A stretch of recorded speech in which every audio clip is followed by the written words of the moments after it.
बढ़ते हैं खैर अगली खबर की तरफ। ये खबर उत्तर प्रदेश से है, जहां पश्चिम उत्तर प्रदेश के बेहद गमगीन कर देने वाले मुजफ्फरनगर दंगा केस पर आज 7 साल बाद राजनीति फिर से गर्मा गई है।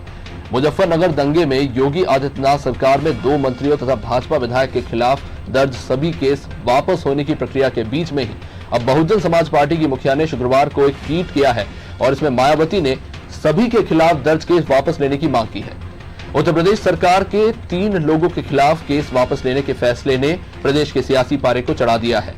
बहुजन समाज पार्टी ने अब सभी दर्ज मुकदमे को वापस लेने की मांग की है। मायावती ने साफ कहा है कि सरकार जिस तरह से भाजपा नेताओं पर दर्ज केस वापस ले रही है, उसी तरह से सभी के खिलाफ दर्ज केस वापस लिए जाए। मायावती ने इसके साथ ये भी कहा कि उत्तर प्रदेश में भाजपा के लोगों के ऊपर राजनीतिक द्वेष की भावना से दर्ज मुकदमे वापस होने के साथ ही सभी विपक्षी पार्टियों के लोगों पर भी ऐसे दर्ज मुकदमे भी जरूरी रूप से वापस होने चाहिए।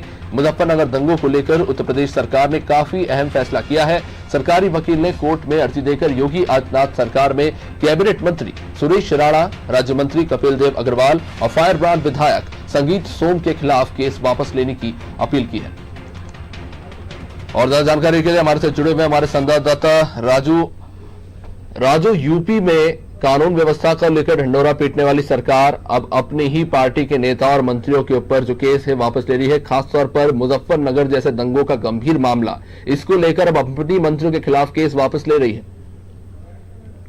आपसे बहुत अच्छा कहा आपने। सबसे पहले अगर बात करें उत्तर प्रदेश के मुख्यमंत्री योगी आदित्यनाथ की भी बात करें, उन्होंने अपनी सरकार बनते अपने केस वापस।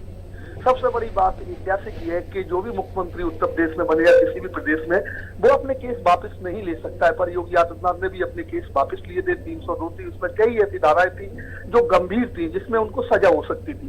पर आज की अगर बात करें पश्चिमी उत्तर प्रदेश की, सबसे बड़ी बात जो करें गंभीर करने वाले, मुजफ्फरनगर में दंगा हुआ। कई ऐसे दंगे हुए जिसमें भारतीय जनता नेताओं की बात करें, कार्यकर्ताओं की बात करें, विधायकों की बात करें, मंत्रियों की बात करें, वो काफी लोग फंसे हुए थे। करीब मुजफ्फरनगर दंगा को 7 साल बीत गए हैं और 7 साल बीतने के बाद जिस तरीके से देखा जाए राजनीति में फिर गर्मा गई है। मुजफ्फरनगर दंगा में योगी आदित्यनाथ सरकार में 2 मंत्री तथा और भाजपा विधायक के खिलाफ जो दर्ज केस हुए थे, उन्हें वापस लेने की प्रक्रिया के बीच में बहुजन समाजवादी पार्टी मुखिया की अगर बात करें मायावती की, तो उन्होंने ट्वीट किया है और इसमें मायावती ने कहा कि सभी खिलाफ दर्ज केस वापस लेने की मांग की है। उत्तर प्रदेश सरकार के 3 लोगों के खिलाफ केस वापस लेने के सियासी पारे को और बढ़ा दिया है। वहीं बात करें बसपा सुप्रीमो की, अब दर्ज सभी मुकदमे वापस लेने की बात कर रही है मायावती। मायावती कह रही है अगर भाजपा के नेताओं के केस वापस हो रहे हैं, किसानों पे अत्याचार हुआ, किसानों पर केस हुए, लगे सबको, सरकार क्यों वापस नहीं लेती, अपने नेताओं का क्या लेती है। इसमें राजनीति में ये साबित होता है कि भारतीय जनता पार्टी अपना अपना चाहती है और किसानों की हमदर्दी दिखाने वाली और लोगों पे जो जिस तरीके के झूठे मुकदमे लगे उनके वापस न लेना, इससे प्रतीत होता है कि उत्तर प्रदेश में भारतीय जनता पार्टी अपने नेताओं को बचाने में लगी है, बाकी लोगों को फंसाने में लगी हुई है। और यहाँ अगर बात करें जिस तरीके से अब से भाजपा नेताओं पर जो केस वापस ले रही है, उसी तरह से सभी के खिलाफ दर्ज वापस लिए जाए। मायावती ने यहाँ तक कहा है कि उत्तर प्रदेश में भाजपा के लोगों के ऊपर राजनीतिक देश की भावना से दर्ज मुकदमे वापस होने के साथ ही सभी विपक्षी पार्टियों के लोगों पर भी ऐसे मुकदमे भी जरूर वापस होने चाहिए।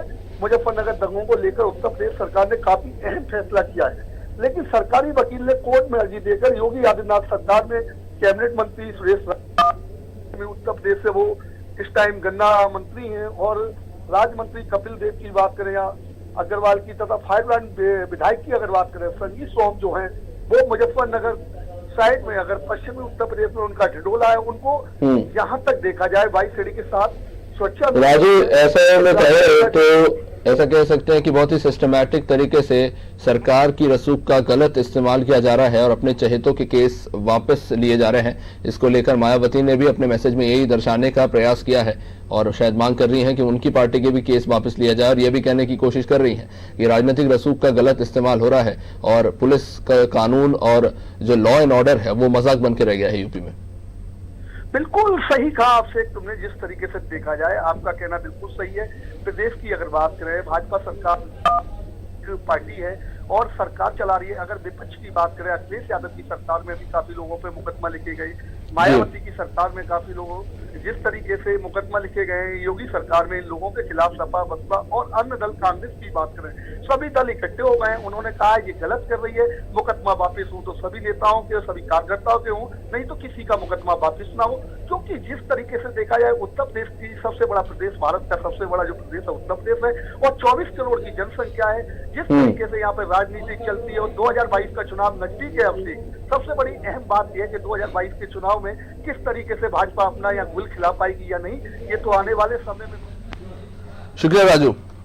दोनों बदलने का जो काम होगा वो जनता करेगी, वो किसको लाएगी, क्या लाएगी। उत्तर प्रदेश की जनता का सिर्फ एक ही काम है कि उत्तर प्रदेश में विकास कैसे हो, बच्चे कैसे पढ़े, पढ़ाई लिखाई कैसे हो और रोजगार कैसे मिले। वो जनता जो रोजगार की बात करेगा, नल नाली खरीदिया की बात करेगा, उनको जनता लाएगी। अब देखना होगा कि भारतीय जनता पार्टी कितना इसमें गुल खिला पाएगी, ये तो आने वाले समय में पता चलेगा। आपसे शुक्रिया राजू।